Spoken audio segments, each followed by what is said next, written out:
മുതിരപ്പുഴ, നല്ലതണ്ണി, കുണ്ടള എന്നീ 3 ആറുകളുടെ സംഗമഭൂമി നമ്മുടെ സ്വന്തം മൂന്നാർ.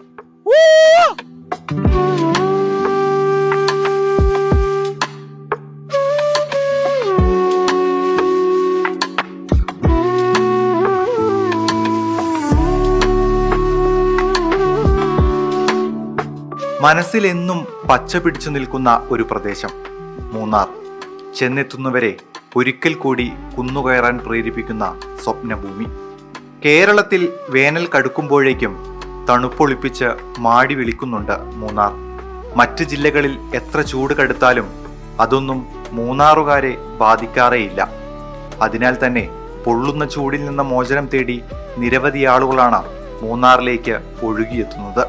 അങ്ങനെ മൂന്നാറിലെത്തുന്ന സഞ്ചാരികൾക്ക് ദൃശ്യവിരുന്നൊരുക്കി ജക്രാന്ത മരങ്ങൾ പൂത്തുലഞ്ഞു നിൽക്കുകയാണ്. ഫെബ്രുവരി മാർച്ച് മാസങ്ങളിൽ മൂന്നാറിനെയും പരിസര പ്രദേശങ്ങളെയും കേരളത്തിലെ ഏറ്റവും പ്രകൃതിരമണീയമായ പ്രദേശമാക്കി നിലനിർത്തുന്നതിൽ ജക്രാന്തയുടെ പങ്ക് ആർക്കും നിഷേധിക്കാനാവില്ല.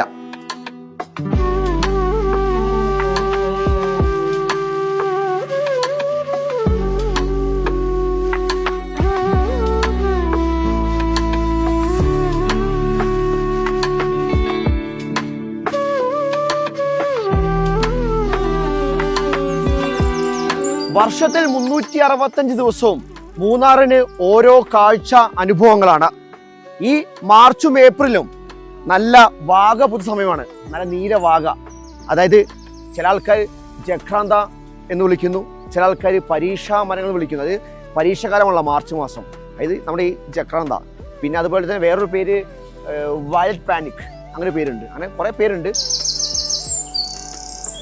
ജക്രാന്ത മരത്തിനും പൂവിനും ദൂരക്കാഴ്ചയിൽ ഗുൽമോഹറുകളോടാണ് സാമ്യം. 20 മുതൽ 33 മീറ്റർ വരെ ഉയരത്തിൽ വളരുന്ന ജക്രാന്ത പൂർണ്ണമായും പൂക്കുന്നതോടെ ഇലകളെല്ലാം അപ്രത്യക്ഷമാകും. വയലറ്റ് പൂക്കൾ മാത്രമായി രൂപാന്തരപ്പെടുന്ന ആ കാഴ്ചയെ വർണ്ണിക്കാൻ സാധിക്കില്ല. ഇത്രത്തോളം മനോഹരമായ ഒരു പുഷ്പം ഭൂമിയിൽ അപൂർവമാണെന്ന് പറയേണ്ടിയിരിക്കുന്നു. മറയൂർ ടൗണിനോട് ചേർന്ന തേയിലത്തോട്ടങ്ങൾക്കരികിലും അവയ്ക്ക് നടുവിലുമെല്ലാം ഈ വേനൽക്കാലത്ത് കാഴ്ച മനം മയക്കും.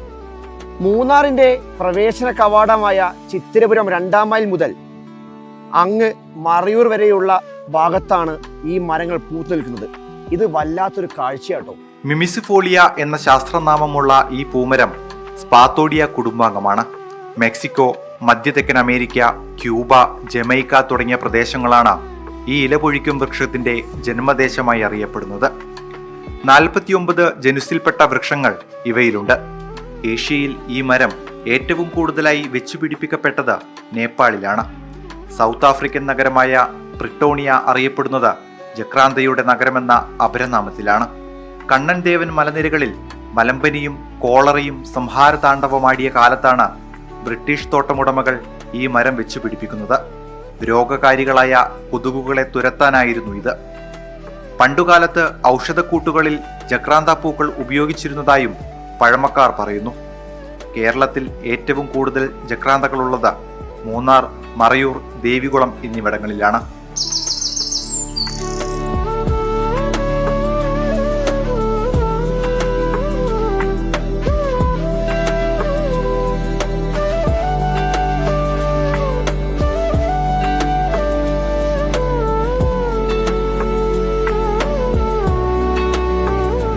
ഡിസംബറിൽ ഇല പൊഴിയും, മാർച്ചും ഏപ്രിലും ആകുമ്പോൾ നല്ല പൂത്ത് നിൽക്കും ഈ നീലവാഗ. നീലക്കുറിഞ്ഞി മാത്രമല്ല, നല്ല നീലവാഗയും ഉണ്ട് ഈ മൂന്നാറിൽ. അപ്പം പരീക്ഷ കഴിഞ്ഞ് നോമ്പുകാലം കഴിയുമ്പോൾ എല്ലാവരും വണ്ടി എടുത്തിട്ട് പോന്നേക്കുക മൂന്നാറിലേക്ക് ഈ കാഴ്ച കാണാം. അപ്പം എന്തായാലും അടുത്തൊരു വീഡിയോ വീണ്ടും കാണാം. അതുവരേക്കും പോട്ടെ, ബൈ.